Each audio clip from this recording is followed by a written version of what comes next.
Magandang gabi po. Tayo nagbabalik ulit dito sa ating munting channel. Ayan, para mag-discuss ng coins.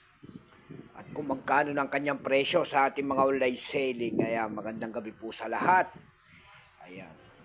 Ang pag-usapan natin barya ngayon, ito po ay barya po ng BSP.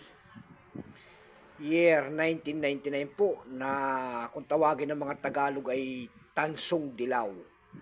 Year 1999, 25 centimos. Ayan, ng kabalong po sa BSP series.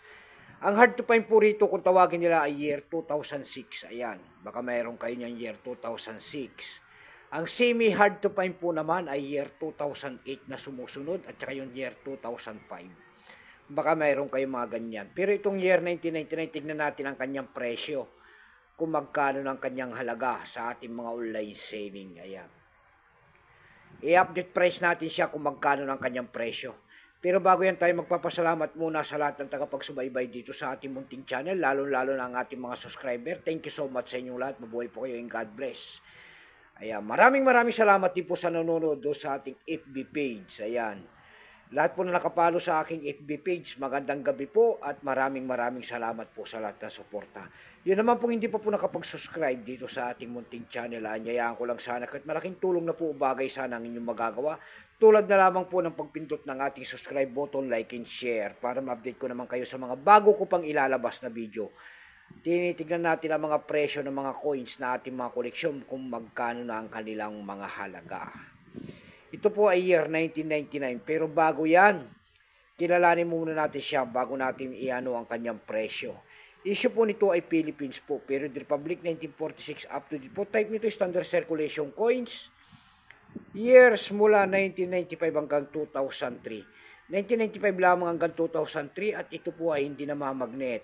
Yun namang year na 2003 hanggang 2017 yun po ay namamagnet naman.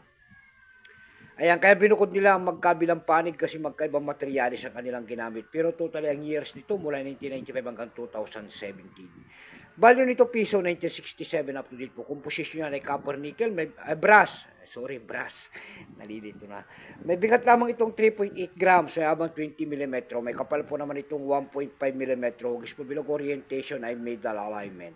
Number N-1682, reference number KM-271. Ito pong year 1999 na ito po ay 16%.